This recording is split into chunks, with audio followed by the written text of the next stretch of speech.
daquele teorema sobre GNP.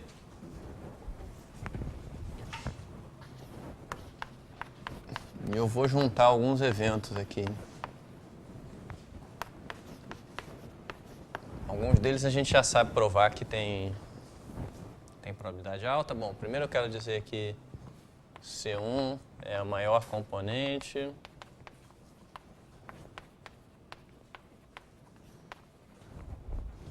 C2, segunda maior. Uma componente conexa, né? Vamos escrever direito.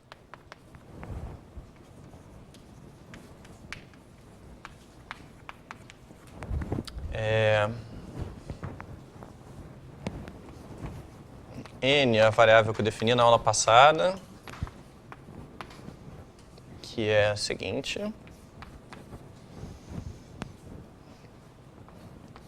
Bom, CV é a componente do V, né? Tem mais que constante, log N vértices. E agora eu vou escrever aqui alguns eventos. Todos eles a gente sabe que tem probabilidade baixa.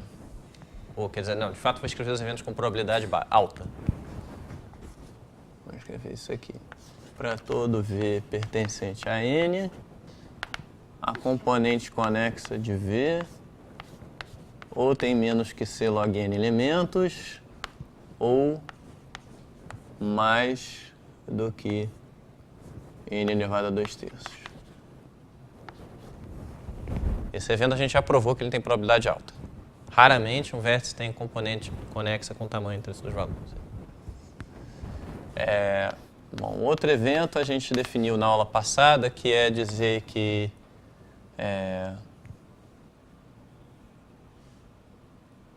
deixa eu dizer aqui, existe no máximo uma componente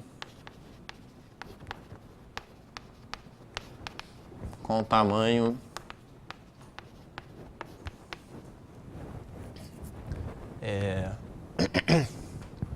maior ou igual a N elevado a 2/3.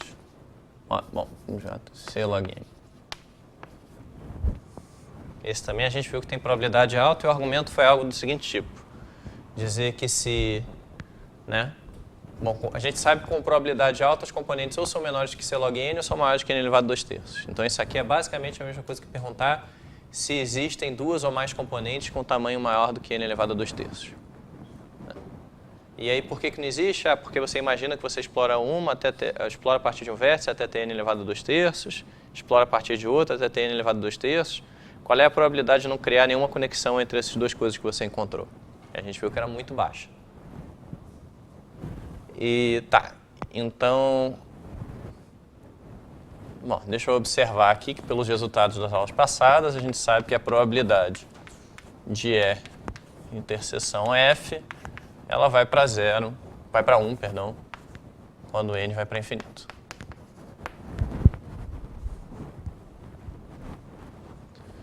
E agora eu vou fazer de novo o que eu fiz no final da aula passada, que foi argumentar o seguinte.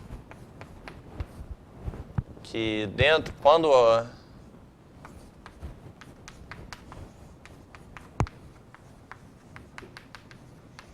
e além disso, N é maior do que 0, então a gente tem que o tamanho da maior componente é igual a N e o tamanho da segunda maior componente é menor ou igual a constante log N.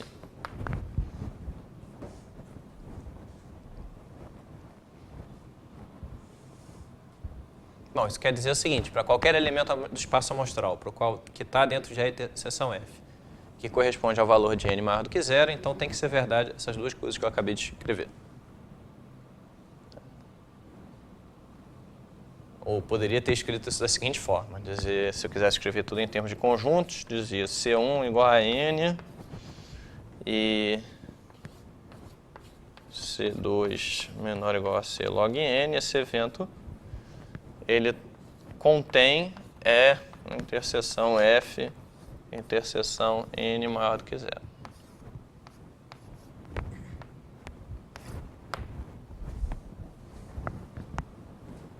Ou seja, se ocorre essa interseção tripla, que ocorre isso aqui. Bom, como é que é a prova disso aí? A prova é... Bom, então vamos tentar entender o que está acontecendo, né?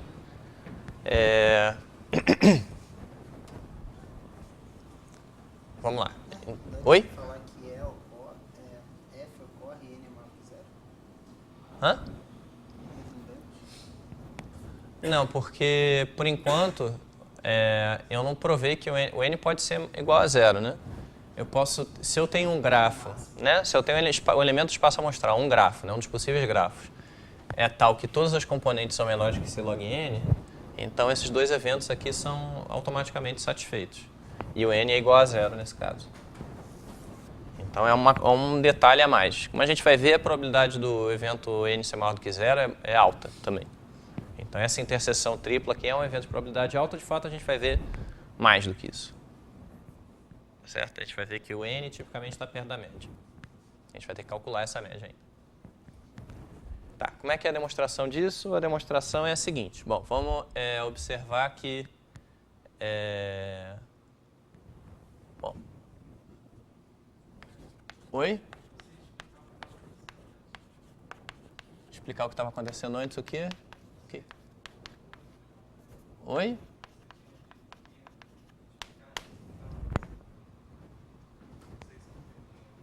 Não, tá, acho que não perdeu não, que o Lucas fez a pergunta e eu esqueci o que eu tinha falado imediatamente antes.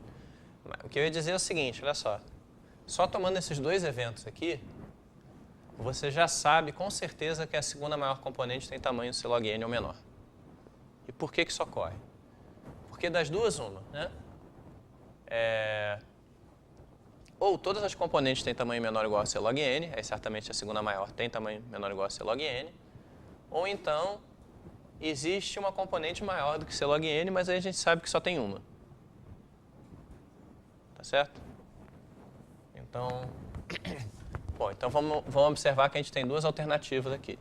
A primeira alternativa é que se C1 é menor ou igual a C log N, isso implica que a C2, que é menor do que a C1, é menor ou igual a C log N.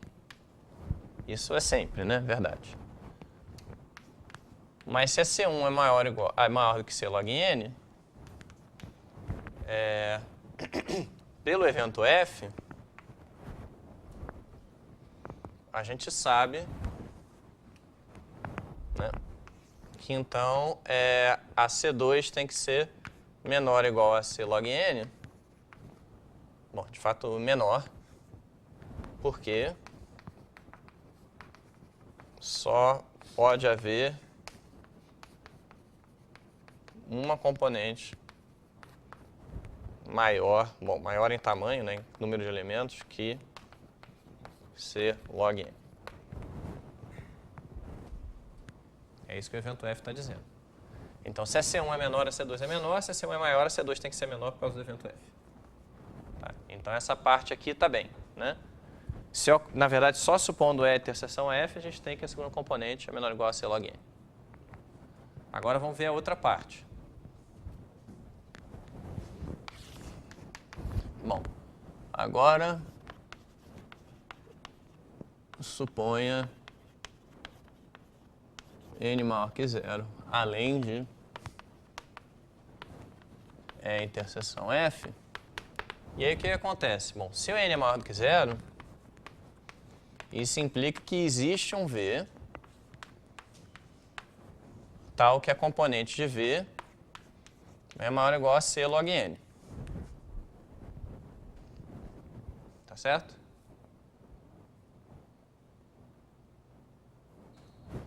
E a gente vai observar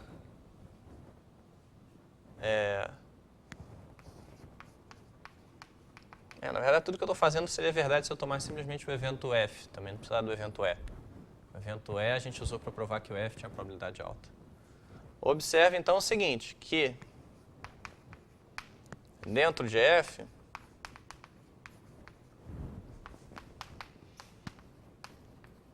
todos os V e W pertencentes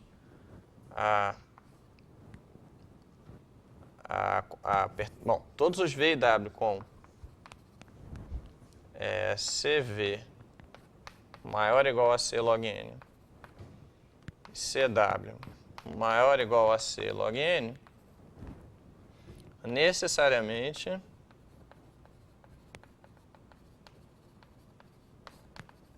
tem CV igual a CW. Por quê? Porque o evento F garante que só tem uma componente maior ou igual a C log N. Tá certo? Além disso, bom, tinha que botar um númerozinho, uma estrelinha aqui.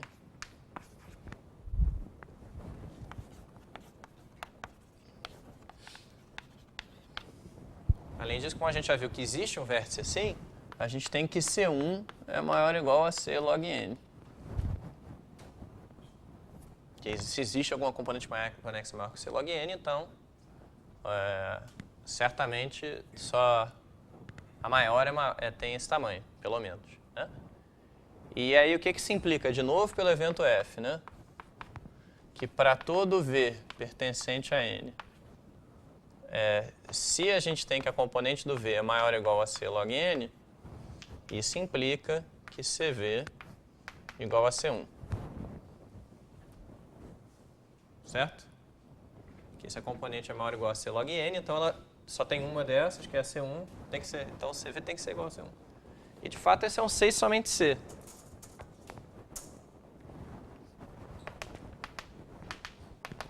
Bom, de novo, por quê? Se a componente é maior do que C log N, a gente já viu isso aqui, que ela tem que ser igual a C1. Por outro lado, se a componente do V é igual a C1, então certamente ela é maior ou igual a C log N por causa do que a gente viu aqui em cima. Então é tudo 6 somente C, quer dizer, é bem tautológico agora. A gente está vendo aqui que, bom, se existe alguma componente de tamanho maior ou igual a C log N, a gente sabe que só pode ter uma dessas, então essa certamente é a maior componente. E tudo que você faz, né, quando você pergunta para um vértice se a componente dele é grande, é perguntar se ele está nessa componente. Portanto,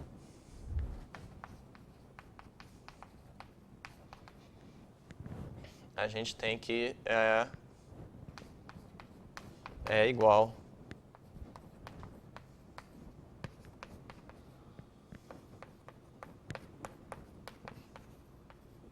isso é igual a variável n. Então, sempre que valerem esses eventos E e F, e sempre que valer o evento n maior do que zero, a gente tem uma maneira fácil de contar quantos elementos a maior componente tem. É simplesmente ver quanto vale essa variável aleatória n.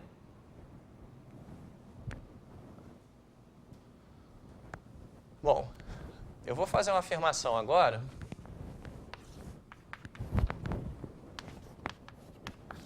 Que é meio que a chave para o final da prova. E, bom, a afirmação, na verdade, a primeira parte da afirmação, ela é bem mais simples de provar. Bom, ela é bem, a segunda parte vai ser mais fácil de provar, mas eu vou falar primeiro da parte difícil, que é isso aqui. Para qualquer V em N, a probabilidade de CV ser maior ou igual a C log N, isso aqui tem a gente quer, para saber como é o comportamento da N, o primeiro passo é calcular o valor esperado da N. Né? Eu já disse, e vou repetir agora, que a gente espera que essa N aqui se comporte como uma soma de indicadores mais ou menos independentes. Tá certo? E depois vai ficar claro por que a gente espera isso também. Então, eu vou dizer primeiro, a afirmação 1 é que a probabilidade disso aqui ser maior ou igual a N é igual à probabilidade num processo de Galton-Watson com Poisson lambda ser maior ou igual a C log N mais Ozinho de 1. Onde Ozinho de 1 é uniforme, tá certo? Isso aqui vai a zero uniformemente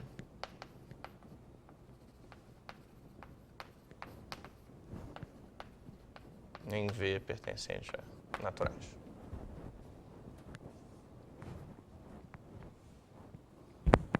E a razão, mais uma vez, vai ter a ver com aquele processo de busca em profundidade, para explorar a componente do V. A gente vai acoplar isso a um processo de Galton-Watson. Bom, E depois a gente vai ver quando fizer com 2 vértices, a probabilidade de um ser maior do que log n, o outro ser maior do que log n, vai dar o quadrado dessa probabilidade, basicamente. E, bom, vai ter várias coisas que a gente vai ver aqui. E a outra delas vai ser que esses caras aqui, essa probabilidade do...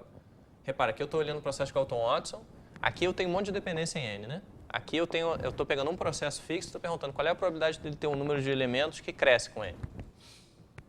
A gente vai argumentar que essa probabilidade é basicamente a probabilidade dele ter um número infinito de elementos. Tá certo? Bom, isso aqui é fácil, na verdade. Deixa eu observar isso logo. Você repara que essa probabilidade aqui, essa sequência de eventos, a gente está olhando, Galton-Watson é maior do que alguma coisa que cresce com n. Então isso aqui é uma sequência decrescente de eventos, não é isso? Se eu cresço n, eu tenho um evento que é mais difícil de acontecer do que o evento anterior. Então, isso daqui, essa sequência de eventos, ela decresce, quando n vai para infinito, para o evento Galton-Watson com lambda igual a mais infinito.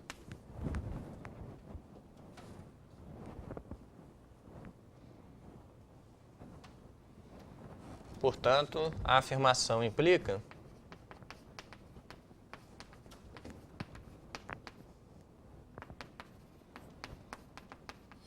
bom, quando eu tenho uma sequência decrescente de eventos, né, eu sei que a probabilidade converge para a probabilidade do limite. Então, isso aqui vai convergir para a probabilidade do processo ser infinito. Então, esse cara aqui também é a probabilidade do processo ser infinito mais ozinho de 1. Então, eu vou dizer aqui, probabilidade CV igual a C log n é igual à probabilidade do processo Galton-Watson por lambda de ser infinito mais ozinho de 1.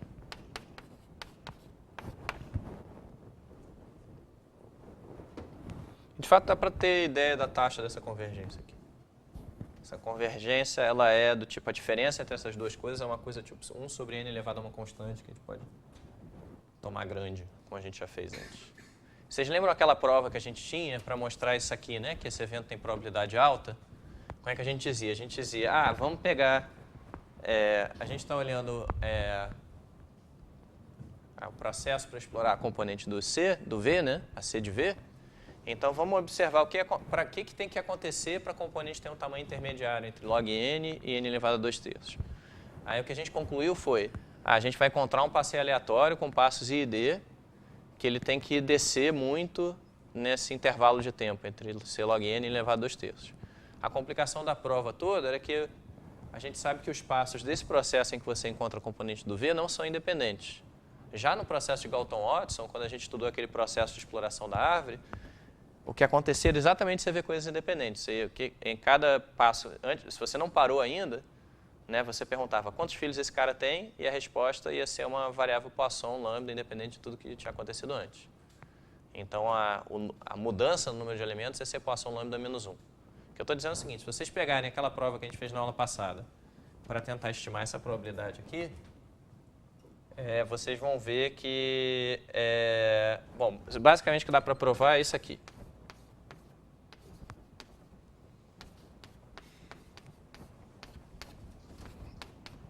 Ou probabilidade de Poisson lambda.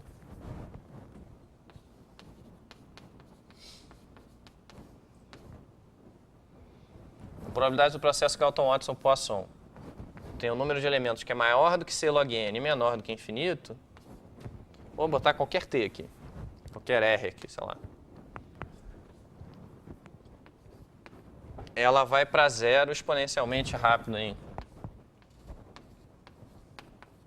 R. Dá para ler o que está escrito aqui? Não.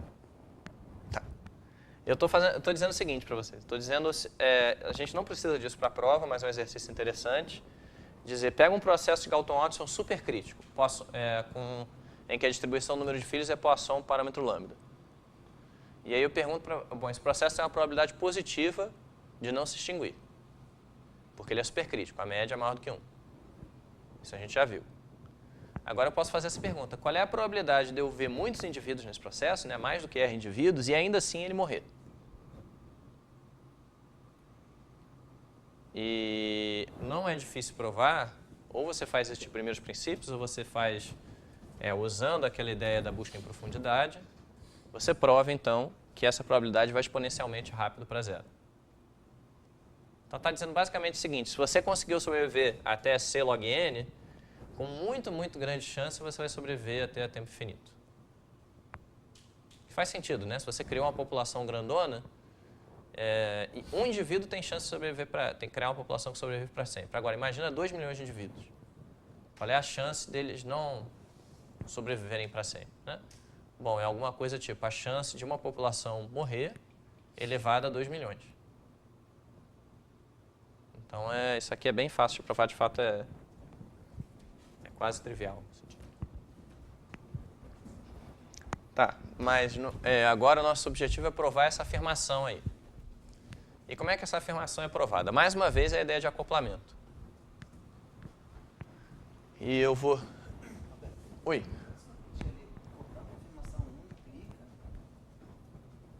Ela implica que a probabilidade... Bom, eu poderia ter escrito isso aqui botando probabilidade direto. A probabilidade desse evento aqui, ela vai decrescer para a probabilidade desse evento. O limite dela, quando n vai para infinito, é isso aqui. Aí o que eu disse foi o seguinte: a afirmação diz que a probabilidade da componente ser maior do que C log n é a probabilidade do processo ter mais do que C log n indivíduos. Essa probabilidade aqui, ela é igual à probabilidade do processo sobreviver para sempre, né? Tem um número infinito de indivíduos,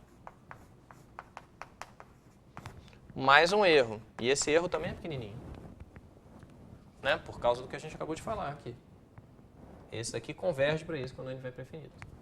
Então, eu estou dizendo, no fundo, o que isso aqui implica é que a probabilidade da componente ser grande é igual à componente do Galton-Watson ser infinito, exceto por um errinho que vai para zero quando ele vai para infinito.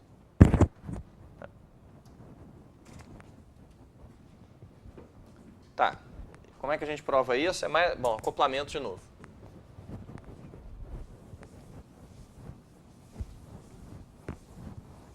Teve um negócio que eu falei sobre Poisson binomial há muito tempo atrás, que eu não sei se vocês lembram, que é isso aqui, a distância de variação total entre a binomial com parâmetros NP e a Poisson. Vou botar M aqui para ficar diferente. A Poisson lambda é menor ou igual que a distância entre as médias mais P ao quadrado M. A gente vai usar isso aí bastante.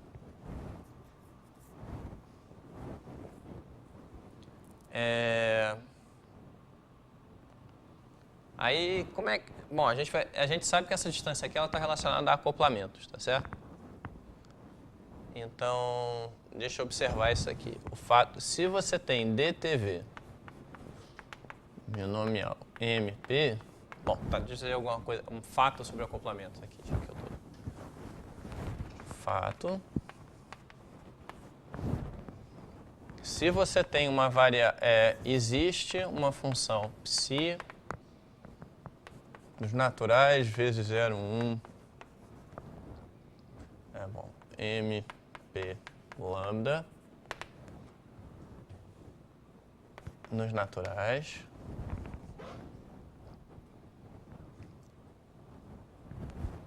tal que se você tem uma B que é binomial, você tem uma U que é uniforme em 0,1 e a B é independente da U, então você vai ter que... Bom, isso é um daqueles momentos em que o professor faz força para uma coisa ficar complicada, mas é importante de fazer essas coisas de vez em quando.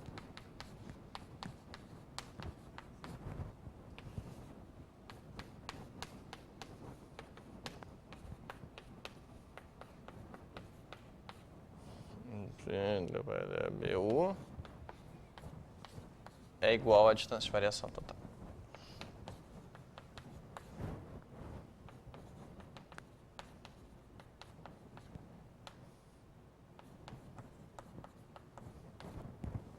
Isso aqui verdade, é um teorema geral sobre acoplamentos.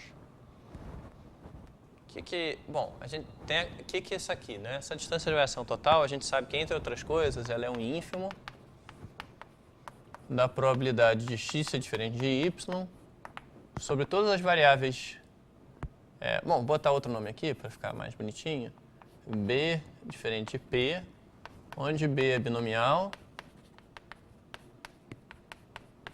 e P é Poisson.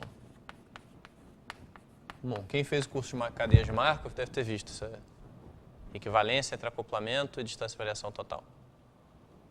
Quem não fez o curso? Quem nunca viu isso aqui? Não, mas você viu. Tá. A gente falou disso aqui, né? E aí esse teorema está dizendo o seguinte, olha só. Se existe uma... Bom, quem é B, quem é P? A B está aqui, né? Eu estou dizendo, eu tenho uma binomial que eu já defini no meu espaço. E agora eu quero construir uma P que realize esse acoplamento aqui. Né? Esse acoplamento ótimo. O que eu preciso? Você só precisa de uma Poisson. Você só precisa de uma uniforme, perdão. Você lembra? Na outra aula a gente tinha isso, né? A gente tinha um binomial com certos parâmetros, aí tinha um binomial com média menor, então a gente criava um acoplamento dentro do mesmo espaço para tudo funcionar.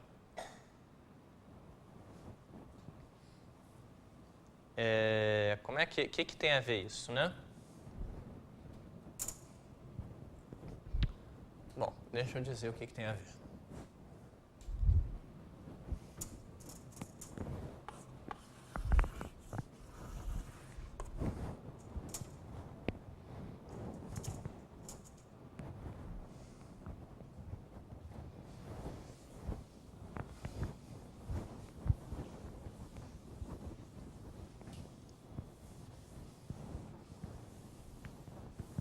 Esse é mais um teorema de acoplamento que a gente vai provar aqui.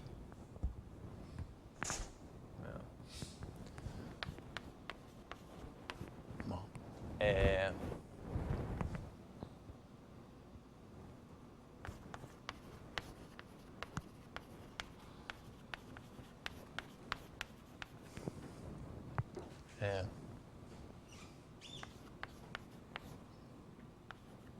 Bom, e aqui eu vou abusar um pouquinho da notação. Podemos acoplar isso a isso. Isso aqui não devia ser um lema, na verdade, que é um pedaço de alguma coisa maior. Tá, eu já vou dizer o que é acoplar, de modo que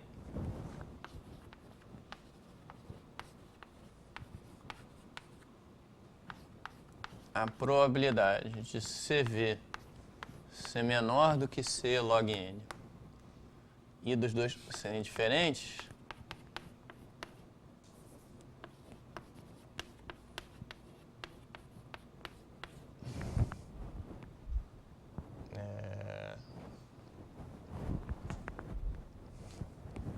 ela é pequenininha.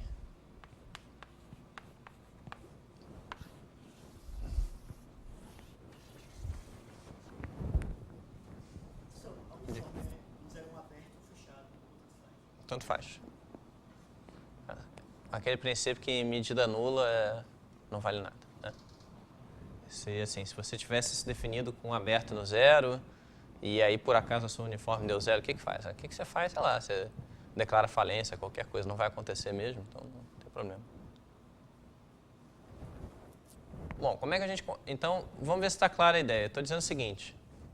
A gente vai construir um acoplamento desses dois processos aqui, do processo que constrói a componente, com o processo Galton-Watson-Poisson, com a seguinte propriedade. Se a componente não for grande, então esse acoplamento funciona muito bem. Se a componente for grande, a gente não se importa muito. Diga. No caso do Galton-Watson, você vai estar olhando para aquele tamanho daqueles conjuntos chés dos examinados? Isso, essa variável ela vai crescer. Na verdade, é T união a T. Tá certo? A gente precisa, porque esse é o conjunto de vértices que você já viu, que você tem que desprezar a partir de agora. Tá certo? Então, deixa eu lembrar como é que é isso. A gente tem aquele conjunto ET, que tem sempre T elementos. A gente tem o conjunto AT, cujo número de elementos é a soma de igual a zero até T menos 1 de delta I. E a ΔI condicionada ao passado, ela tem a distribuição que é uma binomial com parâmetros n menos EI união AI, lambda sobre n. Tá certo?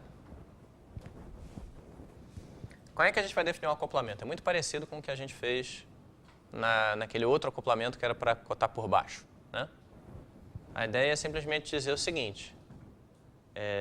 Bom, vamos definir um tempo de parada aqui, que é... Não sei qual vai ser o nome do tempo de parada agora. H parece muito evento, né?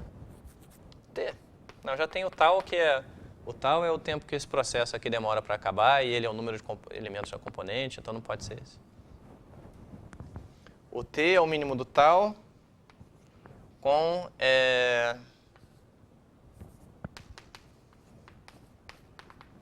ínfimo do T, tá, aqui é T, união AT.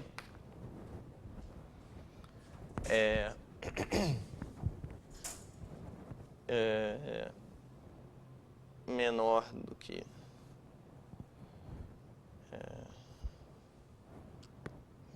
do que C log n. Não, desculpa, maior ou igual.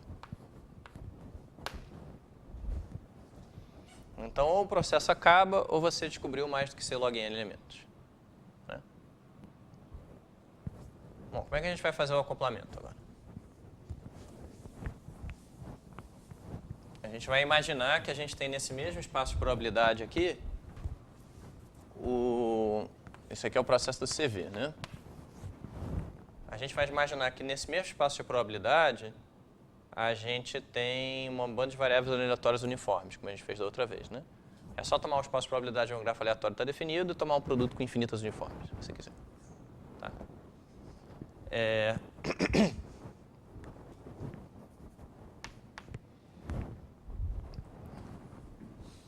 Então agora, esse aqui vai ser o Galton-Watson. E aí tudo vai ter estrelinha aqui. A gente vai ter o conjunto explorado T com T elementos. A gente vai ter um conjunto AT.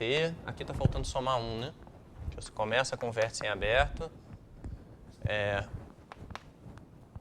1 mais soma de igual a 0 até T menos 1, ΔI.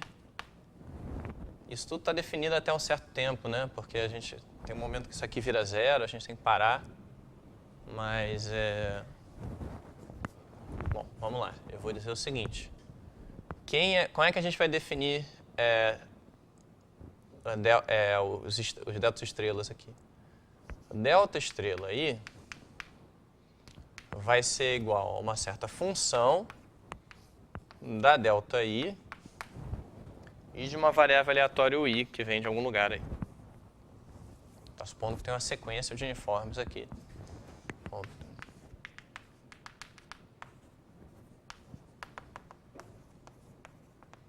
Independente de todo o resto.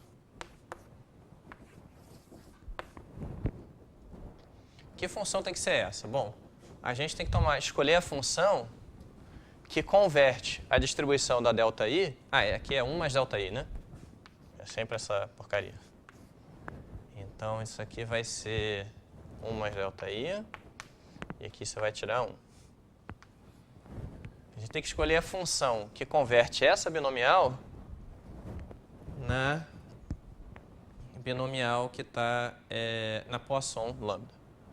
Então, a gente tem que pegar aqui que parâmetros, né?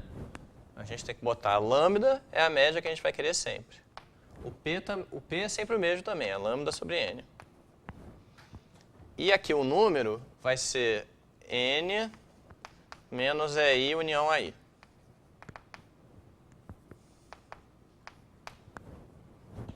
Tá certo? E aí a gente tem que entender por que isso é Poisson. Eu não vou escrever por que essa aqui é Poisson. Vou botar assim. Por que isso aqui vai ser uma afirmação aqui que a sequência delta I estrela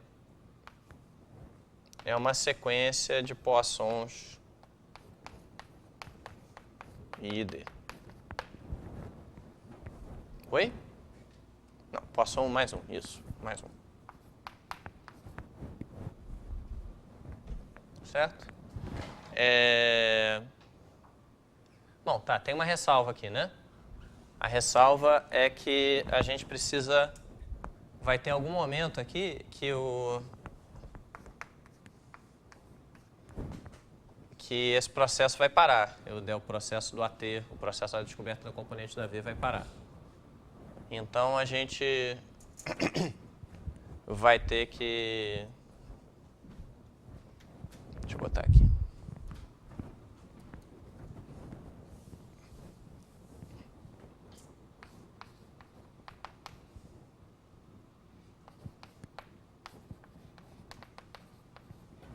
Se I maior do que tal, defina 1 mais delta I estrela a partir... Bom, vou botar aqui 1 mais delta I estrela para alguma certa função de UI.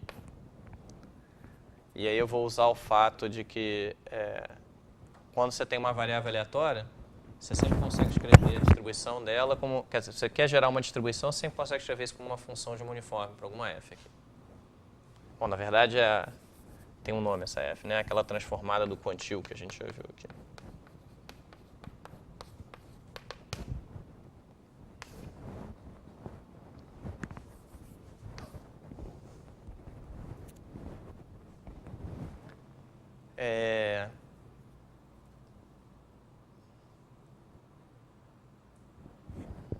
Então, só dizendo, bom, se o processo do CV já estiver parado, a gente vai continuar esse processo aqui, eventualmente.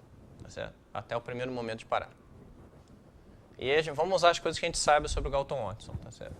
Deixa eu chamar de...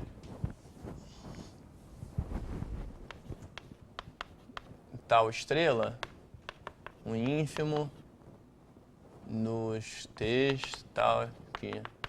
I igual a 0 até T menos 1, delta I estrela é igual a menos 1. E a gente sabe que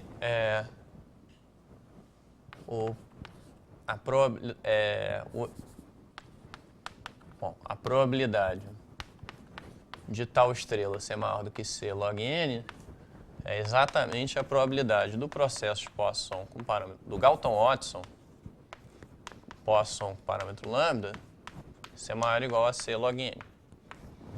Isso foi aquilo que a gente provou lá atrás sobre o processo de ramificação. Isso aqui corresponde, né, à busca em profundidade do processo de Poisson. A gente fez essa conta, essa demonstração lá atrás. Bom, tá, isso aqui eu deveria já ter dito isso. O fato é que as variáveis 1 mais delta I estrela são Poisson.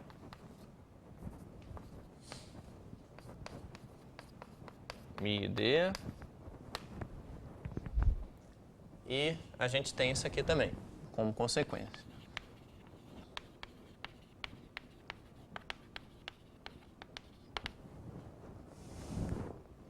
Como consequência, se... O que acontece? Tá?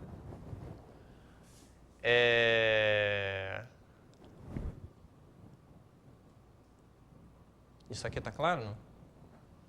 Bom, eu não provei isso explicitamente. Como é que a gente prova que isso aqui é Poisson ID? Bom, você tem que ver como é que é a distribuição condicional da delta I estrela, dado tudo que veio antes dela, e provar que é Poisson.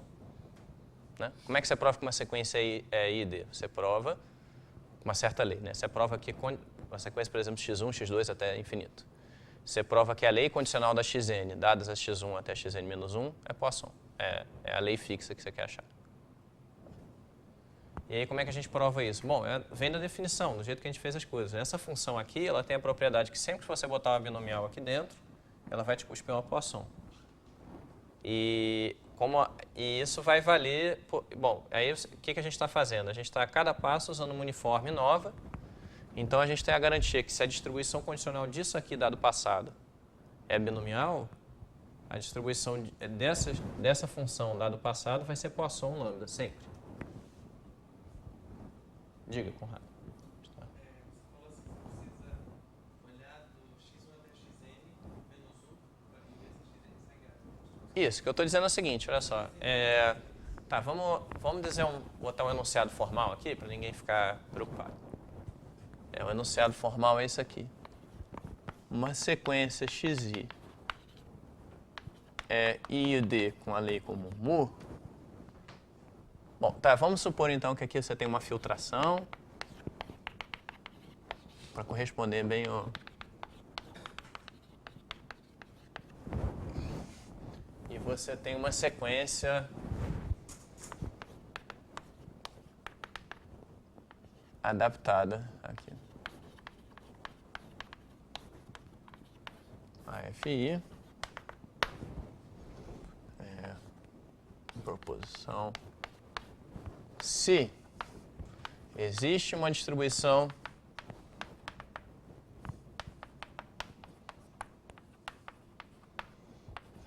mu sobre o seu espaço de probabilidade, tal que para todo A, vamos dizer que as variáveis são reais, né? Para todo A boreliano de R, a probabilidade de xn pertencer a A, dado fn menos 1, é igual a mu de A. Então,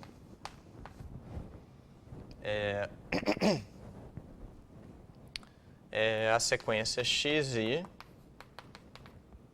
para todo n também. A sequência xi é I e D mu.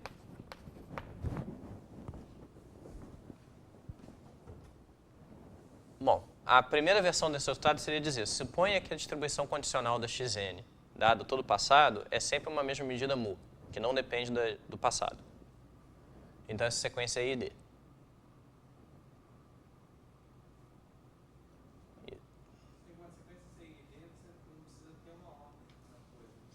Não precisa. Mas aqui a gente tem uma ordem, né? A gente tem um processo, a gente está gerando essas caras sequencialmente. Mas não é menos geral? Não, olha só. Do jeito que eu botei agora com a filtração e tudo mais, isso aqui é só uma condição suficiente, não é necessário. Mas eu afirmo o seguinte, se uma sequência I e D, e aí você ordena a sequência da forma que você quiser. E agora pega a filtração gerada pela sequência. Então isso vai ter essa propriedade aqui. Tá certo? E aí nesse sentido é C e somente C. Que dizendo, se uma sequência satisfaz isso aqui para filtração gerada pela sequência, então é porque as variáveis são I e D. E aí, de fato, você poderia ter trocado a ordem arbitrariamente e não faria diferença.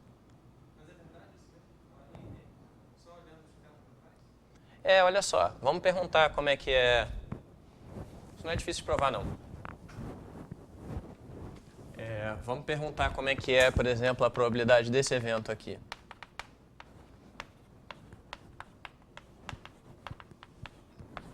A gente quer que isso aqui seja um produto de múltiplos, né?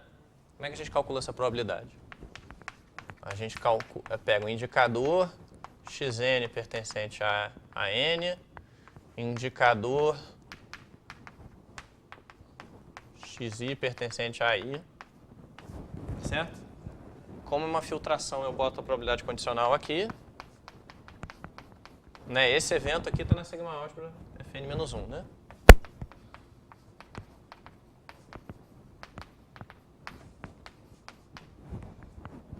Bom, sei que você já botou o polegar para cima aí, mas eu comecei, agora eu não vou parar.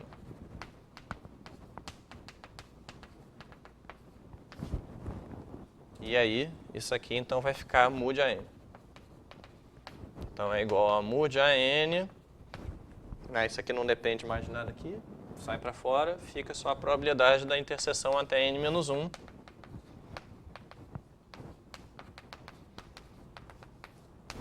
E aí você continua. Repete o raciocínio e vai chegar a um produto.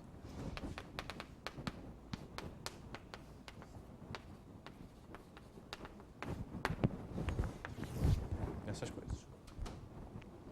Isso para qualquer filtração, e como eu falei, se a sequência é I e D, então, e você pegar a filtração gerada pela sequência, aí certamente sai isso aqui também. Tá? Simplesmente por independência. Né? Quer dizer, enfim. Tá, mas vamos voltar aqui para o que está aqui. Então, qual é a ideia aqui, né? é que a distribuição de 1 mais ΔI dado passado, né? Passado aqui seria uma filtração, né? Seria uma filtração FI menos 1 aqui. Então, estou dizendo, a distribuição condicional desse cara dado FI menos 1 é binomial com certos parâmetros que a gente botou aqui. Agora, do momento que eu faço essa transformação, eu tenho que a distribuição dessa variável aleatória aqui, condicionada a FI menos 1, ela é sempre Poisson. Sempre a mesma distribuição Poisson. Aqui não é tão óbvio quanto possa parecer, que eu estou usando o fato, por exemplo, a variável aleatória UI é independente da sigma álgebra FI menos 1, que eu não defini explicitamente, só estou dizendo que isso funciona. Então, tem uma filtração que é gerada pelas escolhas aleatórias do CV e pelas variáveis aleatórias U que você vai usando em cada passo para construir o que você quer. E aí o que eu estou dizendo é que, checando a construção, você vê que a distribuição dessa nova variável aleatória, dada aquela sigma álgebra FI menos 1, é uma Poisson parâmetro lambda. E isso vale para todo passo. Então, você está nessa situação aqui. Isso vale pela construção lá, pelas propriedades da função psi e tudo mais, mas vale. Diga. Tem aleatoriedade no índice da psi também? Tem. A gente já falou disso na aula passada, né? Olha só, aqui, o que a gente quer provar aqui, né? Eu quero provar. Deixa eu definir então tudo formalmente, porque de repente isso ficou meio que em aberto aí na cabeça de vocês. Esse resultado aí, nesse caso, pela aleatoriedade do índice, poderia ser verdade. Uhum. Não, vamos tentar entender o que esse resultado está dizendo, né?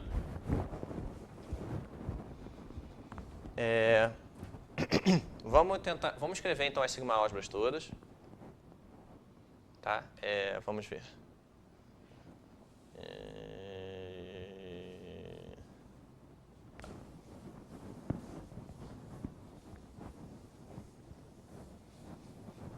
Eu tenho essa sequência ID aqui que vai sempre me ajudar na vida.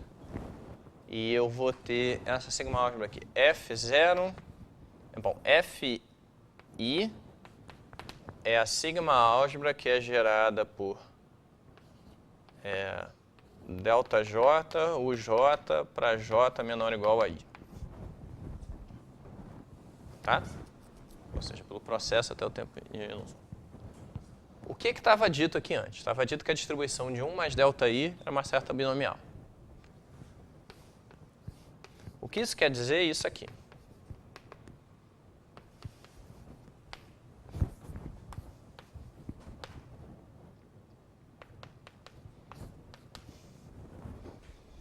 Aqui, bom, vamos lá.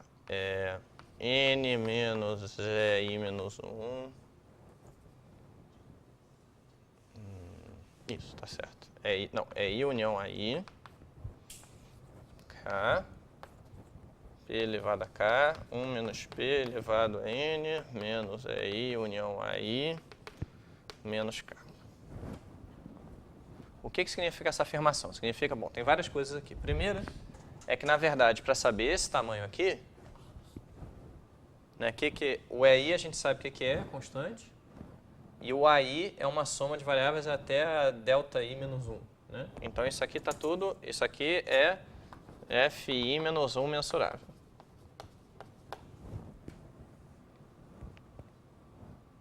Tem que checar, mas é verdade. E isso aqui também, mesma coisa, né? Então, eu tenho uma função de probabilidade, né? Para cada K eu tenho uma probabilidade. Isso aqui soma 1, bonito.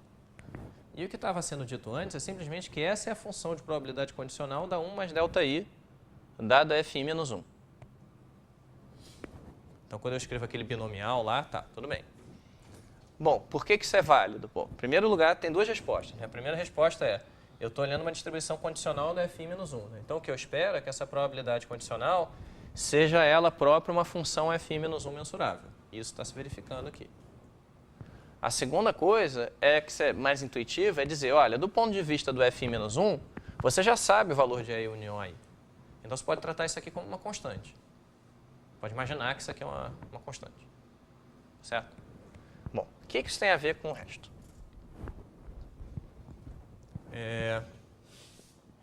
Tá, agora a gente vem para essa construção aqui.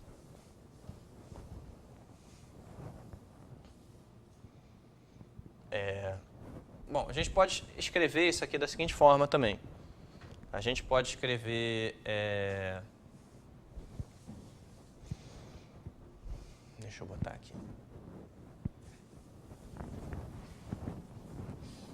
Vamos escrever isso aqui como probabilidade condicional de colégio, né? Aquela probabilidade que a gente condiciona num evento específico. Essa, vamos... Repara, assim, uma coisa importante que vai ajudar a gente é que essa probabilidade condicional, na verdade, não depende dos U's, mas isso não vem muito ao caso agora. Mas é importante eles estarem lá nessa filtração. Tá, o que isso está dizendo? Está dizendo o seguinte, olha só. A probabilidade de 1 mais ΔI igual a K condicionalmente a um evento da forma J igual a 0 I menos 1 ΔJ igual a, sei lá, LJ, interseção UJ igual a um certo Jzinho, aí aqui tem um problema de você especificar, bom, essa variável toma esse valor com probabilidade 0, mas aí é aquela história de probabilidade condicional que a gente está acostumado. Mas como isso não vai importar, é basicamente a probabilidade condicional do colégio. O que a probabilidade condicional no colégio nos diz? Ela diz que isso daí tem algum valor que a gente não sabe qual é. Como é que a gente traz esse valor daqui? Bom, o que a gente faz é, a gente vê as variáveis aleatórias que estão aparecendo, elas têm que de alguma forma estarem especificadas por esse evento aqui. Dentro desse evento, a gente tem o seguinte, bom, o EI a gente sempre sabe que tem I elementos. E o AI tem 1 mais a soma dos deltas, que é a soma dos LJs agora, né? E eu vou chamar esse número aqui só para resumir de L grande. L grande I menos 1. Tá, só para poder escrever aquela forma. Então, o que isso aqui está nos dizendo é que essa probabilidade, usando essa fórmula aqui, ela é N menos, agora vai ter I menos LI menos 1, escolhe K, P elevado a K, 1 menos P elevado a N, menos I menos LI menos 1. E agora repara que esse LI menos 1 é um L maiúsculo, mas é uma constante, é um valor numérico, né? Isso aqui está bem definido. Ok. E aí o que acontece com o acoplamento, né? Vamos supor, então, que a gente está num evento em que o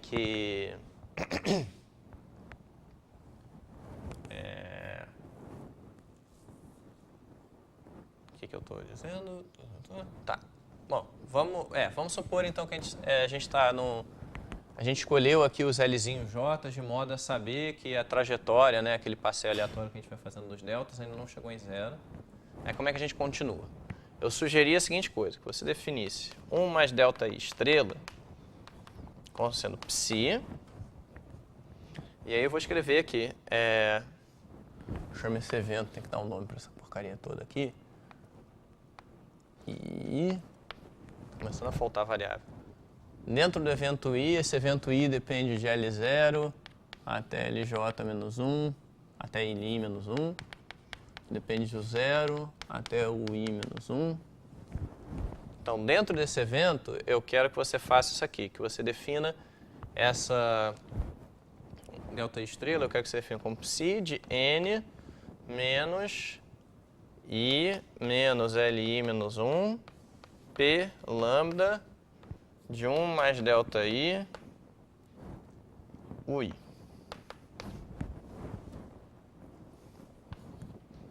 No evento I, L0, LI menos 1, U0, UI menos 1. Isso aqui você concorda que não é aleatório, né? Eu especifiquei valores constantes, estou dizendo, dentro desse evento você vai fazer isso aqui.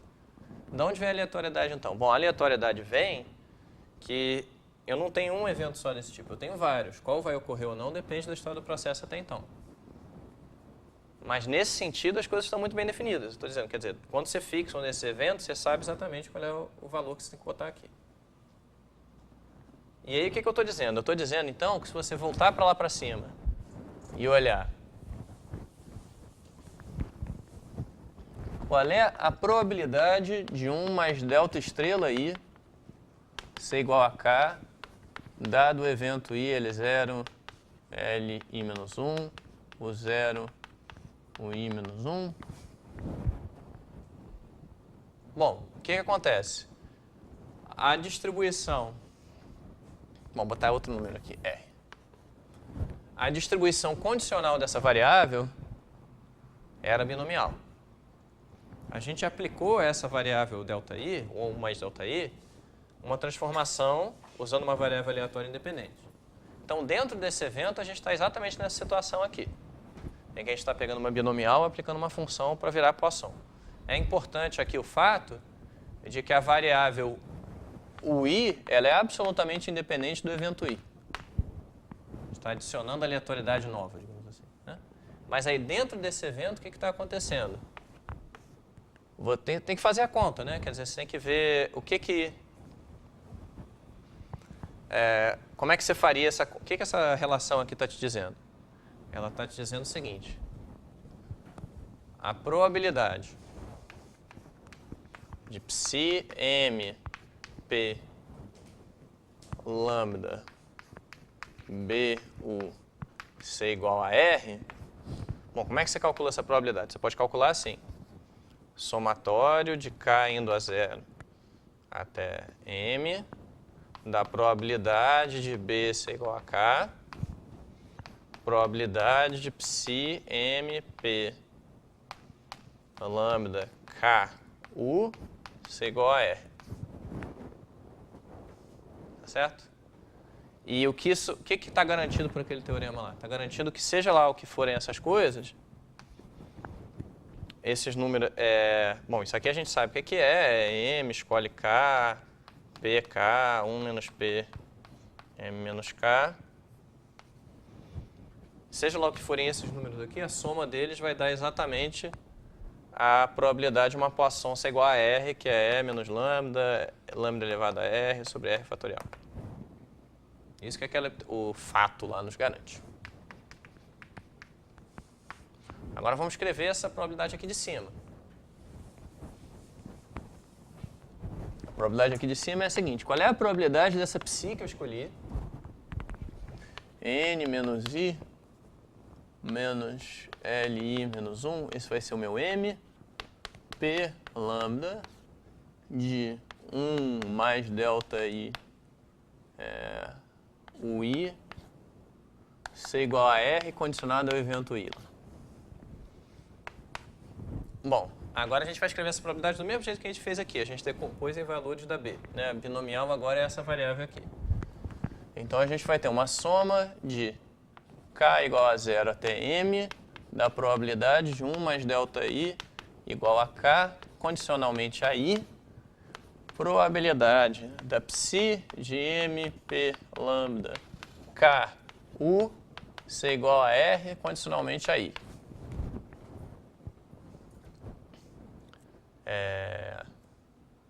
Certo? Aí tem duas coisas a anotar. A primeira é que essas probabilidades são exatamente a probabilidade da B ser igual a K, dali de baixo.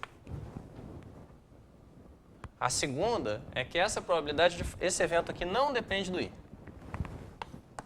Do I aqui. Porque a gente está usando uma variável aleatória nova, que é independente da... Esse evento I, ele está naquela sigma álgebra Fi menos 1 lá. E o I é independente da sigma álgebra, né? Porque a filtração depende então, só até o I menos 1 aqui. Então, agora, se você olhar essa expressão, ela é exatamente essa aqui de baixo. A única diferença é que aqui onde tem U, tem UI, mas como tem a mesma distribuição, dá no mesmo. Então, a gente sabe que isso aqui vai dar E elevado a menos lambda, lambda elevado a R sobre R fatorial. O que eu disse? De novo, né? Eu disse que dentro de cada evento desse aqui,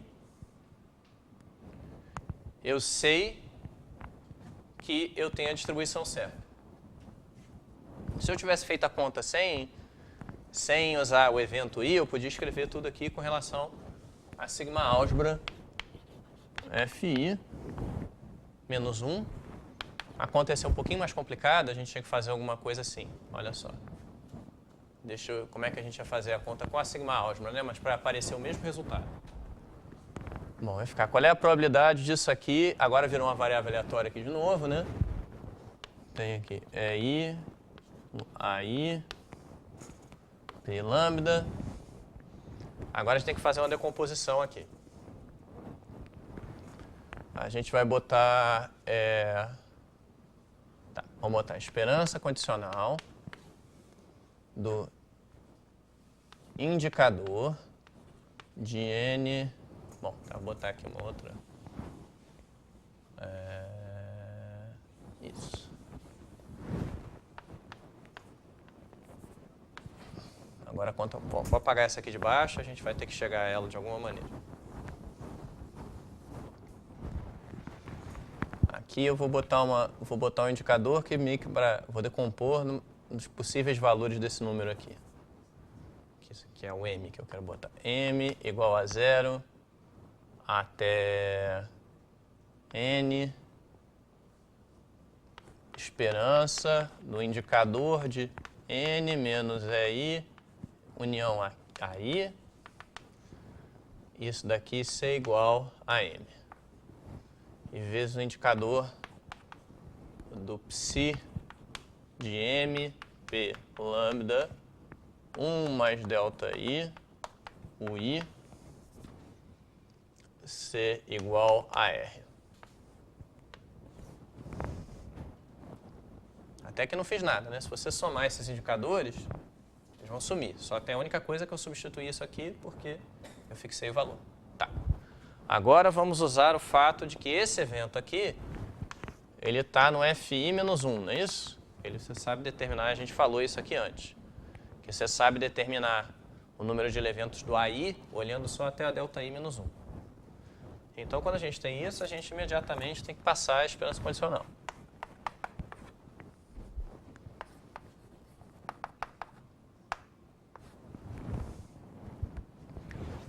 Como é que a gente calcula a esperança condicional? A gente tem aqui um par de variáveis aleatórias que são...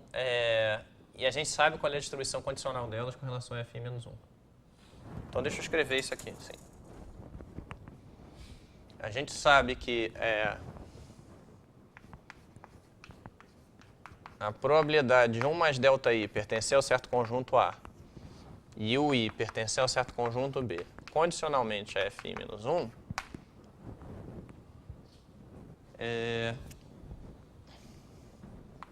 isso aqui é o quê? Bom, 1 mais delta I a gente sabe que é uma binomial. Então vai ter que a binomial de M. Bom, agora tá, não, deixa eu botar multiplicado pelo indicador de N menos EI AI igual a M. Não, tá, bom, eu posso botar isso aqui direto. Eu posso botar isso assim. Dizer que o par 1 mais delta I, o I, condicionalmente a FI-1, ele tem a distribuição binomial N menos EI união AI P produto com uniforme. Porque a gente sabe a distribuição do 1 mais delta I, essa fórmula que está aqui. É isso que aquilo ali quer dizer, né? Esse primeiro pedaço aqui quer dizer aquela fórmula que eu escrevi lá.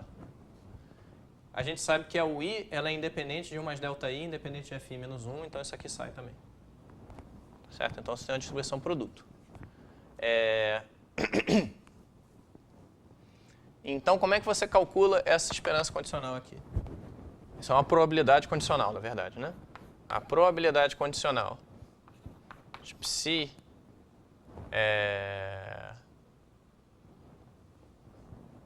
vamos botar aqui, psi M P lambda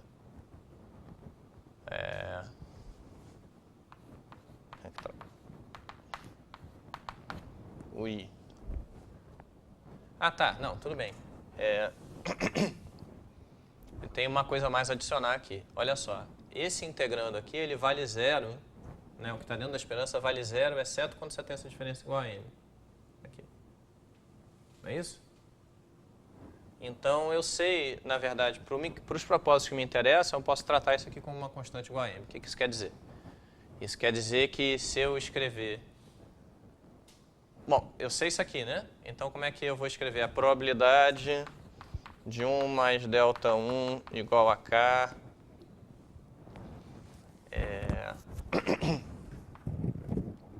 o tipo de expressão que eu tenho que escrever ali, o i menor ou igual a x, isso aqui é igual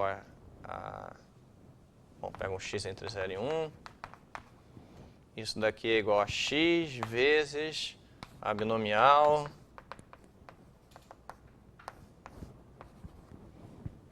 p elevado a k, 1 menos p, n menos EI, união AI. Eu acabo de perceber que eu esqueci do relógio já há meia hora.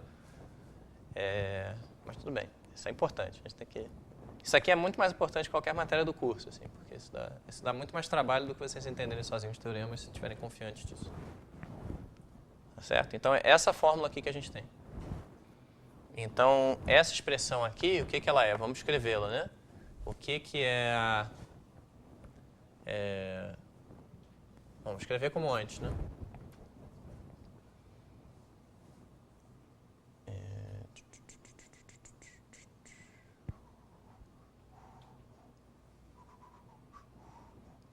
Tá, talvez o mais aconselhado fosse eu chegar aqui como eu estava aqui antes, peraí, vou botar aqui, indicador, sem passar a esperança condicional ainda, m, p, lambda, 1 mais delta i, o i, igual a r. Aí aqui eu vou usar o fato de que eu sei que esse u é independente de tudo mais que está aparecendo aqui. É independente do fi-1, é independente do delta i. Então eu posso trocar isso aqui diretamente e botar uma integral aqui. Que eu sei que a distribuição é uniforme também, vou botar assim. Para eliminar logo uma variável aleatória aqui. Aí agora eu vou usar o que eu acabei de escrever. Eu vou usar o fato de que eu sei que... Agora eu vou usar a fórmula que eu já havia escrito. Eu vou botar aqui... Vou usar essa aqui. Aí eu posso usar a probabilidade condicional, porque eu tenho aqui fi menos 1. Posso passar também essa integral aqui para fora por Fubini.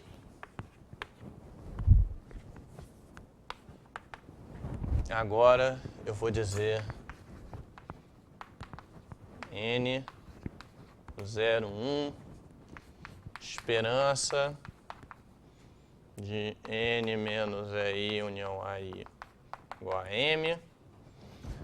E aí, como é que eu calculo uma esperança condicional? Eu tenho que usar a probabilidade condicional. Vou ter uma soma de k igual a 0 até... Não, tá, tem que botar aqui a fórmula, né? Eu tenho uma soma sobre todos os k's naturais da probabilidade de 1 mais delta i ser igual a k, fi menos 1, vezes o indicador psi m p lambda k x igual a r. Aqui eu só usei o fato, é como se eu tivesse quebrado aqui em indicadores, né? E eu estou só usando o fato de que eu posso botar a esperança condicional. Eu podia ter escrito aqui simplesmente como uma soma de indicadores, né? Pega todos os valores possíveis de k. Só que isso aqui vira uma constante no momento que eu ponho k aqui dentro. Isso aqui é um número que é 0 ou 1. E esse pedaço aqui eu posso tomar a esperança condicional dele com relação a fi menos 1. Então tá. E aí? Bom, e agora eu estou numa situação muito boa, porque essa probabilidade aqui, eu sei calcular, eu sei escrever a fórmula dela, dá isso aqui. Só que quando eu botar aquilo lá, então isso aqui eu sei pelo asterisco lá. Eu posso substituir aqui. Então vou ficar com a expressão enorme que parece aleatória, né? De fato é, porque tem essas quantidades aleatórias. Só que ao mesmo tempo eu estou multiplicando pelo indicador lá do desconhecido ser igual a m. Então deixa eu escrever isso explicitamente aqui para a gente ver o que acontece.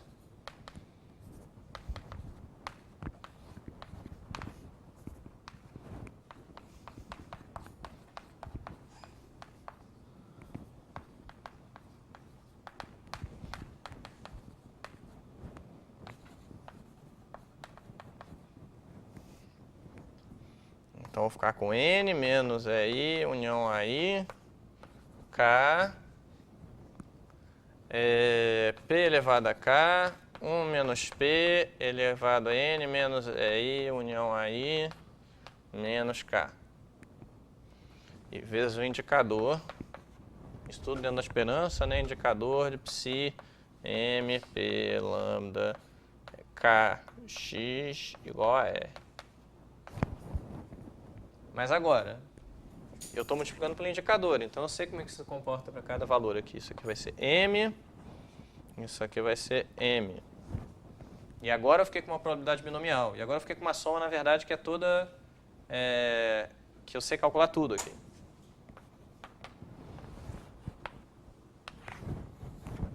E como é que é essa soma? É uma soma de... Repara, agora isso daqui é determinístico. Como eu falei, dados K e dados X, você sabe dizer se o indicador é verdadeiro ou não. É só um número isso aqui. Não é mais variável aleatória. O que ficou aqui dentro? Ficou um indicador vezes uma soma de coeficientes binomiais, aí um monte de coisa. Bom, o que acontece então com essa soma? Você fica soma M igual a 0 até N, integral de 0 a 1, da probabilidade disso aqui.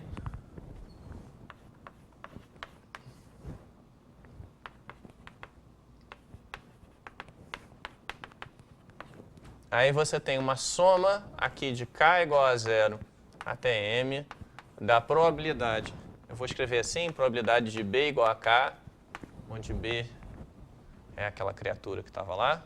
Bom, vou escrever binomial N.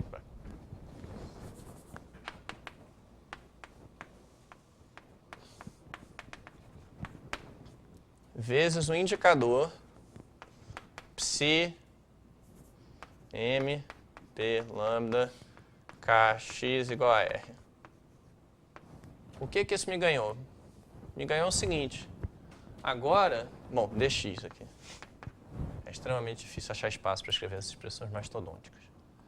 Mas agora eu posso fazer o seguinte, eu posso passar essa integral para dentro de novo aqui. E aí o que eu vou ter... Deixa eu escrever isso aqui um pouquinho melhor, para ficar mais fácil de ver.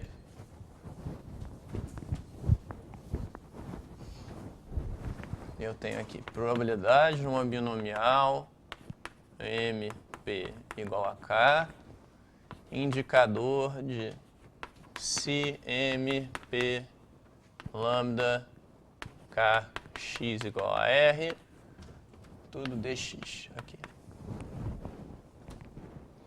Então agora eu vou trocar a ordem da integral, vou passar essa integral de novo para cá. E eu vou ficar com isso aqui, somatório de m igual a 0 até n, probabilidade de n menos EI, união AI, igual a m, saúde. Agora, soma de k igual a 0 até m, probabilidade de uma binomial MP ser igual a k, vezes essa integral aqui, em x.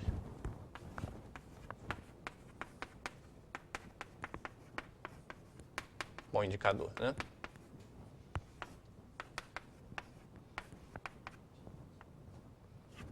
E agora, o que é isso aqui? Agora a gente tem que voltar e ver o que está acontecendo. Oi? Aonde? Oi? Ah, tinha uma soma aqui. Estava aqui. Então, uma soma sobre todos os K's, mas na verdade K maior ou igual a M não importa. K maior do que M não importa. Não. Ok. Bom, que bom que vocês estão prestando atenção. Fizeram até uma pergunta, olha só. Pelo menos o Alan. O Alan está querendo me agradar. E aí tá. Então, agora, o que é essa probabilidade que está aqui no meio? Bom, isso aqui eu posso reescrever como... Bom, quando eu tenho uma integral com relação à medida de Lebesgue sobre 0,1, eu sempre posso pensar, isso aqui é a esperança de alguma coisa com a distribuição uniforme, né? Então, isso aqui eu posso reescrever assim. Probabilidade de psi m p lambda k u ser igual a r. E agora essa foi aquela expressão que tinha aparecido antes. Isso daqui é o seguinte, olha só, se você olhar o que é essa expressão. Isso daqui é a probabilidade de psi m p lambda, uma binomial aqui, estou abusando de notação, né, botando isso aqui como se fosse uma variável aleatória com essa distribuição, U C igual a R. O que nos diz aquele fato lá? Ele nos diz que se eu boto uma binomial com parâmetros MP e uma uniforme aqui, o que isso daqui me cospe é exatamente a probabilidade de uma Poisson ser igual a R.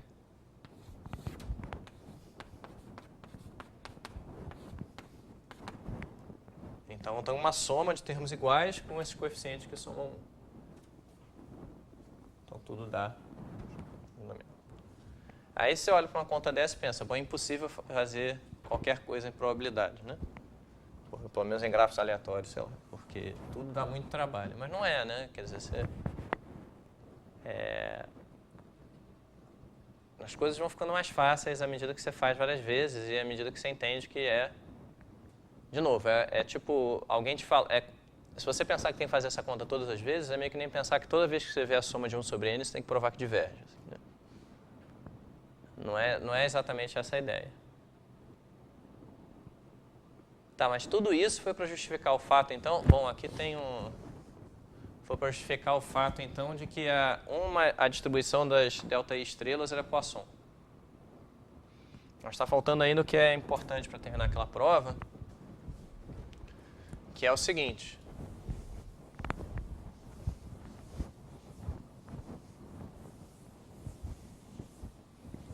Eu afirmo a seguinte coisa, olha só, que a probabilidade de existir um t menor ou igual que c log n,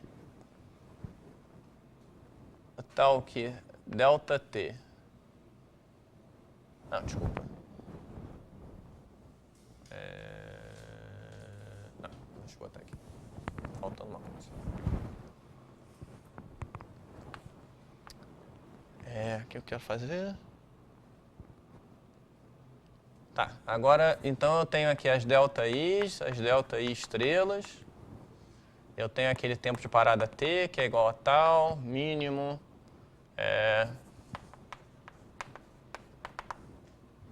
ínfimo t.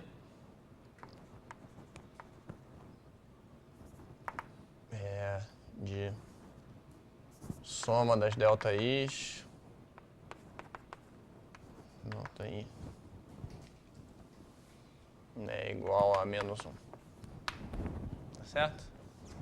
E eu tenho esse acoplamento aí. Agora eu quero usar o acoplamento para tentar escrever uma...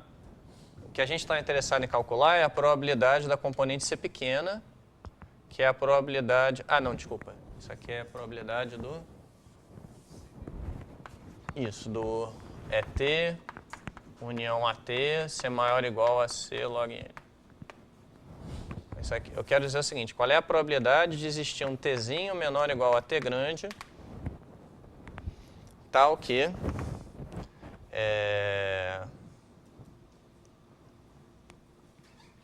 tal que o quê? Tal que delta t é diferente de delta t estrela. Quero dizer que o acoplamento funciona bem até esse tempo, de demonstrar que essa probabilidade é pequena. Já vou dizer por que eu quero fazer isso. Bom, como é que a gente... Repara que esse evento aqui Bom, vamos ver o que acontece aqui. Eu vou escrever esse evento da seguinte forma. Isso aqui é menor ou igual que a soma em tzinho da zero até infinito da probabilidade de t ser igual a tzinho delta t ser diferente de delta t estrela.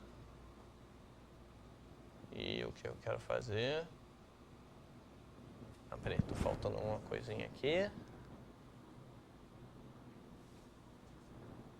Tá, não, tá faltando isso aqui. Existe t menor ou igual a t.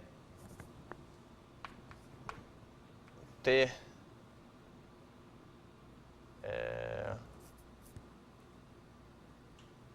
Não, tá certo, é isso mesmo.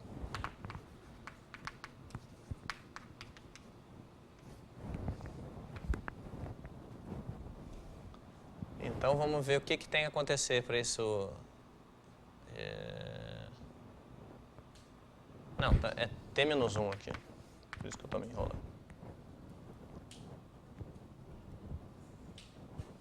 Bom, e a probabilidade eu vou botar assim. Isso é a probabilidade de t ser maior ou igual a tzinho, delta t menos 1 ser diferente de delta t menos 1 estrela. Tá claro que isso é uma cota? Não? Exceto que tem uma... Oi? É t de 1. Isso. Porque esse variável t grande não pode ser zero. O processo não acaba no passo zero e nem... Então agora vamos calcular essa cota aí. Primeira coisa a notar é que esse evento aqui, ele depende de ET, união AT. Bom, desculpa, esse evento aqui é o complementar de t menor do que t menos 1. Menor, não é isso? Ou t menor ou igual a t menos 1. Certo? Ok. O que é esse evento aqui? Bom, ele depende, eu afirmo que ele está no ft menos 2. Por quê? Para saber se isso ocorreu ou não, você precisa observar o processo até o ET, saber até o ET menos 1 até menos 1. E isso depende das variáveis delta até o t menos 2, não até o t menos 1. Eu digo, esse t menor ou igual a t menos 1, você consegue ver só olhando o t menos 2. E tomando complemento, você tem então um evento que também está na mesma sigma álgebra. Por que isso é importante? Porque eu fico aqui então, de novo eu vou usar esperanças condicionais, probabilidades condicionais. Eu fico assim, eu fico com soma de t igual a 1 até infinito, esperança condicional de t maior ou igual a t, a probabilidade de ΔT diferente de ΔT estrela, condicionalmente a ft menos 2. T menos 1, perdão. Como é que é essa probabilidade? A gente construiu essas variáveis de modo a ter o acoplamento ótimo entre elas. A probabilidade de elas serem diferentes, por causa do tal fato lá, é a seguinte. Bom, isso segue basicamente a discussão que a gente teve. Essa probabilidade aqui ela é a distância de variação total entre uma Poisson com parâmetro lambda e a distribuição condicional da ΔT-1 dada ft-2, que é uma binomial com parâmetros n menos ET menos 1 união AT menos 1 P. A gente construiu o acoplamento de modo a ser verdade. Bom, de novo tem aquela questão da aleatoriedade aqui, mas é sempre o mesmo argumento, né? Que olhando nos eventos, isso aqui é uma função do passado, então se comporta como se fosse uma constante. Essa distância de variação total, a gente tem uma cota para ela. Isso aqui, então, é igual, né? Isso é igual. E essa distância de variação total é menor ou igual que p ao quadrado vezes esse número, e eu vou botar só p ao quadrado vezes n, mais a distância entre as médias, que é lambda menos essas coisas aqui.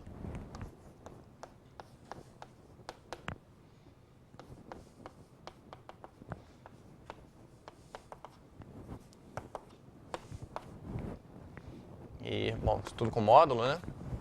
Agora repara o seguinte, p é igual a lambda sobre n, né? Isso está fixo desde o início. Então esse termo aqui é zero.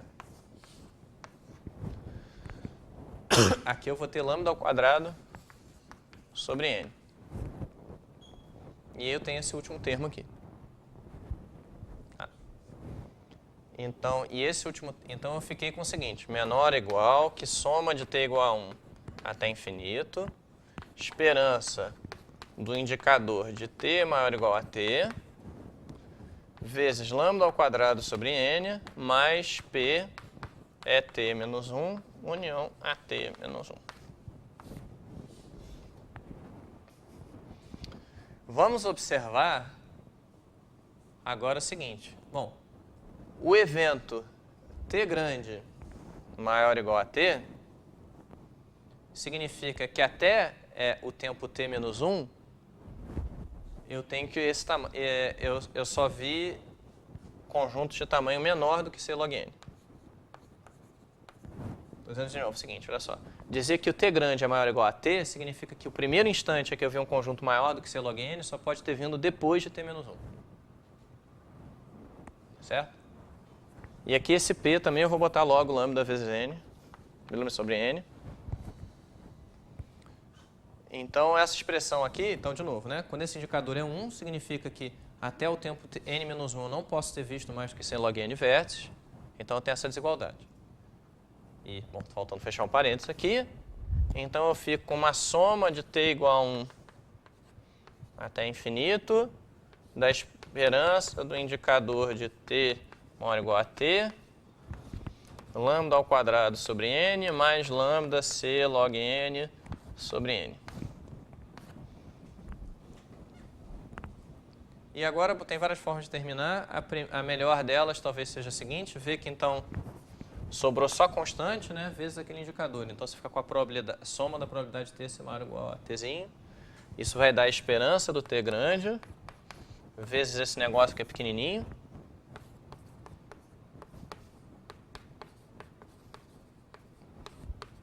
Só que a esperança do t grande ela tem uma cota superior, tá certo? Por quê? O t grande tem uma cota superior. Repara, o conjunto ET, ele vai sempre crescendo, né? Quer dizer, ou você chega no tempo tal, ou você não chega, mas aí você repara que o ET sempre cresce por uma unidade. Então, certamente, se o processo sobreviver mais do que c log n passos, você vai chegar ao tempo t grande. Vamos botar essa observação aqui, que t grande é menor ou igual que c log n, pois ET é de c log n é igual a c log n se tal é maior ou igual a c log n. Então, ou seja, ou o processo morre antes de c log n, e aí certamente o t é menor do que c log n, ou ele não morre, mas aí se você chegar nesse ponto, certamente você já viu c log n vértices. Ok. Então você fica com, no final das contas, você fica com uma expressão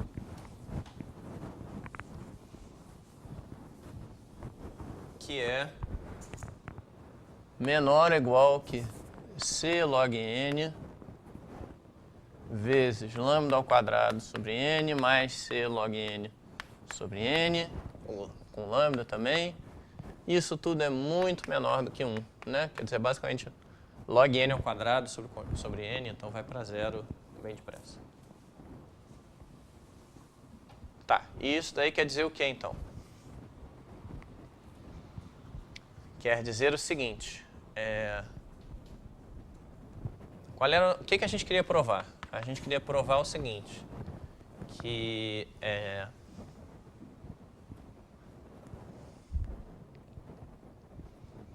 a gente queria provar que se você olhasse a probabilidade da componente do V ter mais do que C log n elementos, que isso era parecido com a probabilidade do processo Galton-Watson ter mais do que C log n elementos. Então a gente vai dizer o seguinte, olha só, a probabilidade de CV ser maior ou igual a C log n, ela é igual a 1 menos a probabilidade de ser menor, né?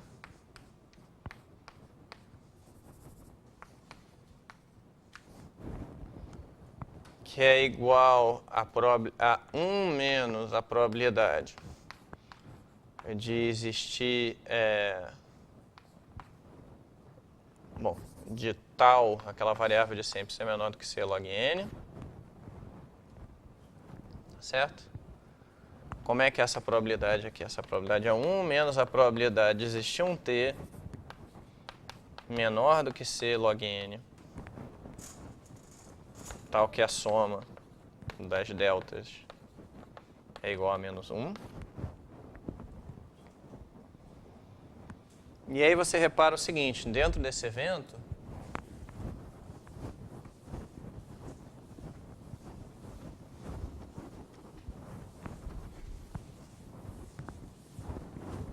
vou dizer o seguinte, essa probabilidade aqui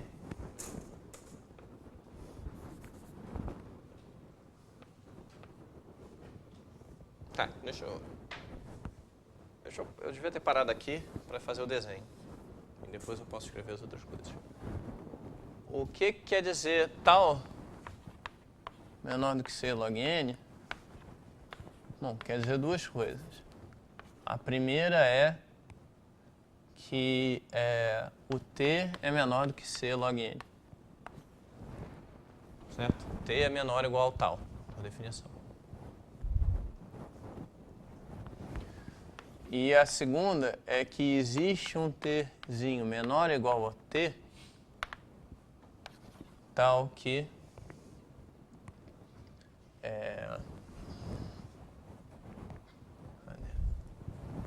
I igual a 0, até T menos 1, delta I igual a menos 1. O que isso quer dizer? Quer dizer o seguinte, que... Bom, se o tal é menor do que C log N, certamente o T é menor do que C log N. E além disso, você precisa voltar para zero, né? Precisa chegar a componente, terminar o processo de exploração antes de ver C log N vértices. Se você vir C log N vértice em algum passo, é porque a componente tem mais que C log N elementos. E de fato essas duas coisas são... Isso aqui é redundante, eu posso dizer isso aqui. Vamos ver se vocês concordam comigo.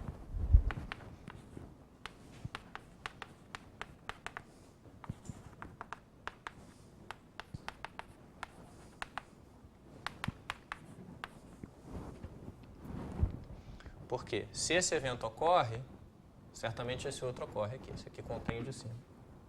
Por outro lado, se esse evento aqui não ocorre, significa que seu processo sobreviveu mais do que T grande passos.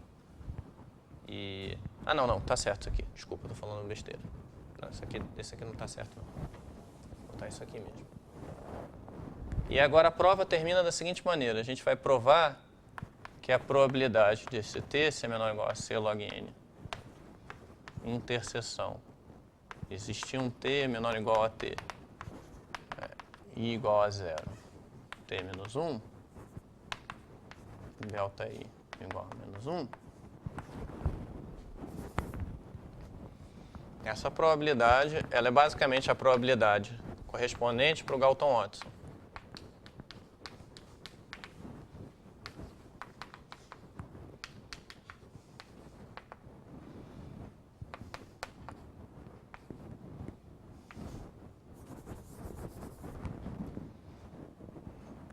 Exceto que a gente vai ter que fazer uma pequena ginástica aqui e botar um T estrela, que é o T estrela sendo o tempo correspondente ao T do Galton-Watson.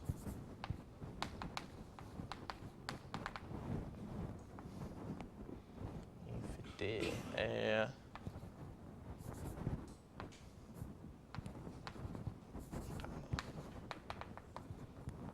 tá aqui. É T estrela, união a T estrela, maior ou igual a C log N. E essa aqui tem que ser mais Ozinho de 1. Eu não vou dar muitos detalhes disso aqui, porque o tempo já mais do que estourou. Mas o argumento é sempre o mesmo quando você faz esses acoplamentos complicados, e no final é para ter uma prova simples, né? Eu estou dizendo que os dois processos, né, o processo Poisson e o processo do grafo, né, do componente do V, eles coincidem até esse tempo t grande com probabilidade muito alta. Então, para o processo do grafo se extinguir antes de você ver C log N elementos, provavelmente isso vai acontecer quando o processo de Poisson se extinguir antes de você ver C log N elementos. Por que isso acontece? Bom, porque a gente sabe que os processos coincidem até o momento em que você vê C log N elementos ou o processo se extingue. Certo? Bom, o que isso quer dizer? Quero dizer o seguinte, a diferença entre esses dois eventos aqui, ela está contida naquele evento que a gente provou que tem probabilidade baixa. A diferença simétrica.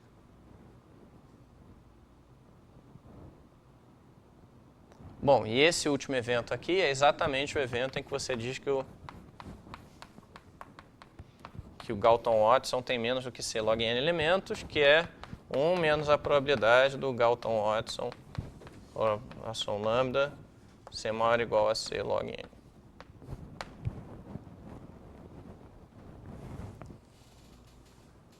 Então, bom, acreditando nisso, a gente chegaria aqui e diria isso aqui é 1 menos a probabilidade do tal estrela ser menor ou igual a C log N, mais Ozinho de 1, o que é a probabilidade do tal estrela, bom, aqui é menor, maior ou igual a C log N, mais Ozinho de 1.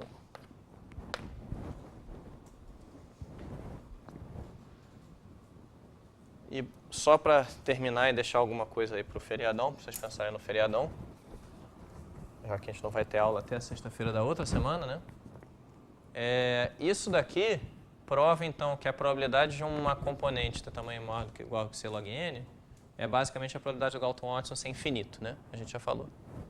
Como é que você calcula a probabilidade... Não posso botar isso aqui como exercício, mas é meio maldade.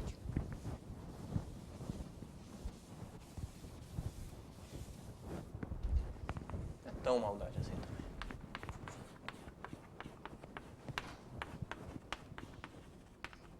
Dados V e W diferentes.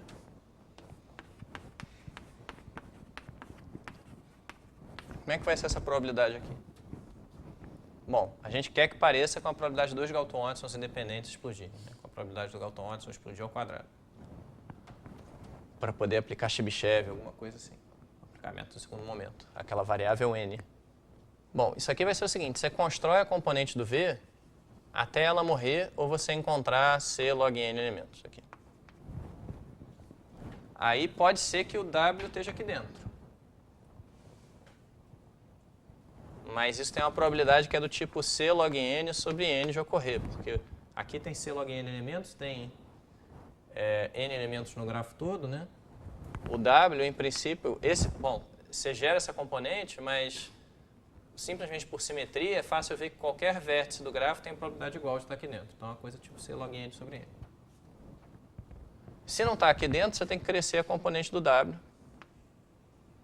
E aí você está dizendo então que bom, você cresce aqui, e isso é um outro processo de Galton-Watson, você pode acoplar um outro processo de Galton-Watson, exceto que você tinha menos vértices do que quando você começou, né, que alguns vértices você já viu aqui.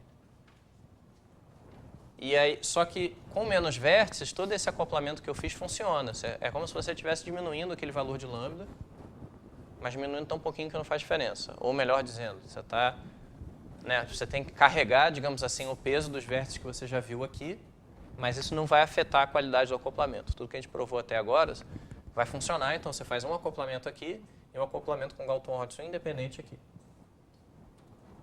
E isso vai dizer que essa probabilidade, então, aqui é basicamente a probabilidade do Galton-Watson ser infinito ao quadrado. O que isso significa? Significa que quando você calcular a esperança daquela variável n ao quadrado, que é o que você precisa para fazer conta de variância, isso vai dar uma coisa assim.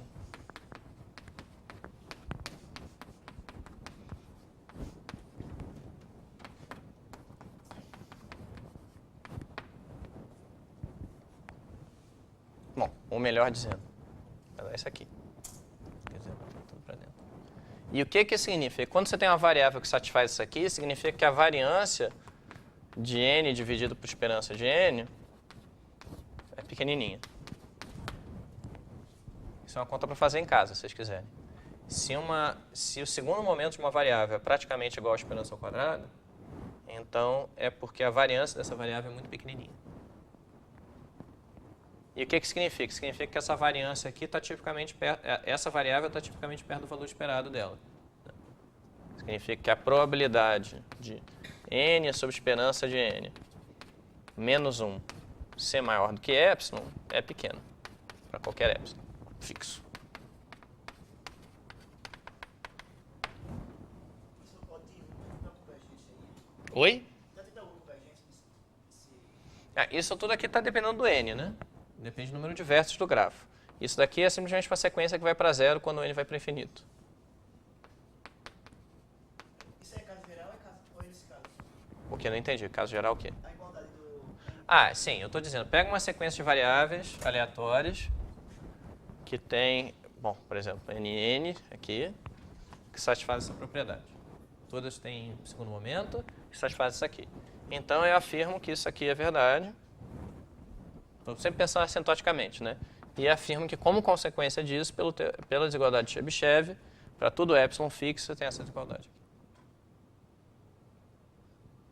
Então, o que a gente precisa é mostrar, uma vez que a gente tiver isso, a gente tem a cota, essas coisas todas gerais que servem a gente. Para mostrar que essa variável n, que nos interessa, ela tipicamente está perto do valor esperado. Esse valor esperado é um número positivo, estritamente positivo, e a gente viu que quando a n é positiva, a n é basicamente o número de elementos da maior componente conexa, a menos um evento de probabilidade pequena. E aí a gente vai provar o número de elementos da maior componente conexa, então é tipicamente essa probabilidade de não extinção vezes n.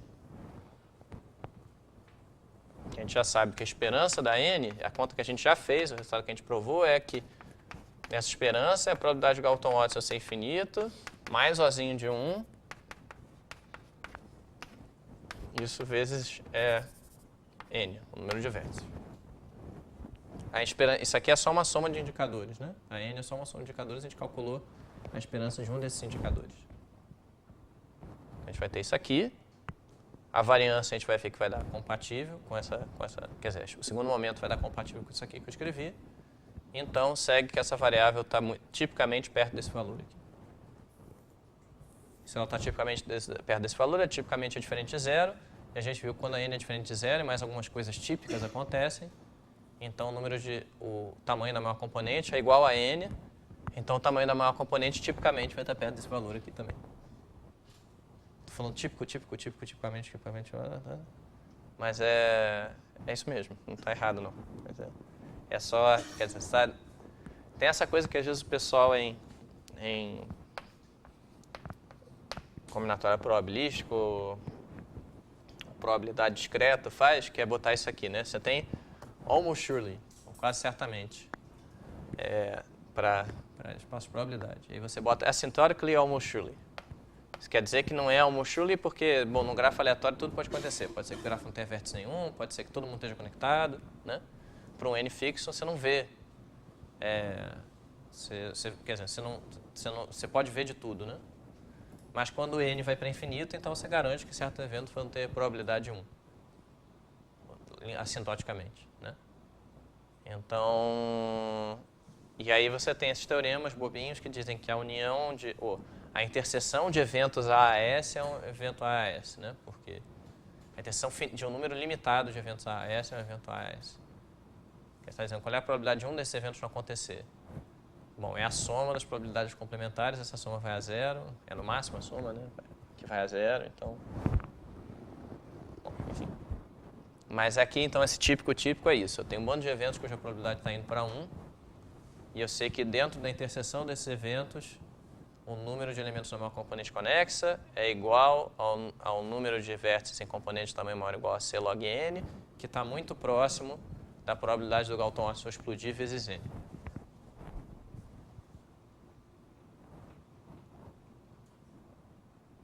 De fato, dá para melhorar isso aqui, dá para mostrar que, usando esse tipo de ideia, que o número de vértices na maior componente conexa, se você subtrair a média, né, e dividir pela variância, vai dar uma variável aleatória normal. Para fazer coisas bem sofisticadas. E isso, na verdade, dá para provar na marra, porque é basicamente dizer...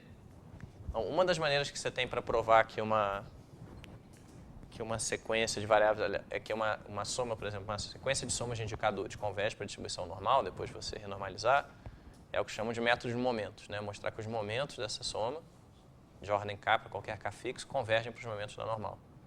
E isso é bem tranquilo de fazer nesse caso, usando esse tipo, bom, tranquilo, módulo, todas as coisas que a gente já fez hoje. Se você sabe provar isso aqui para, ao invés de 2 vértices, um número arbitrário mais fixo de vértices.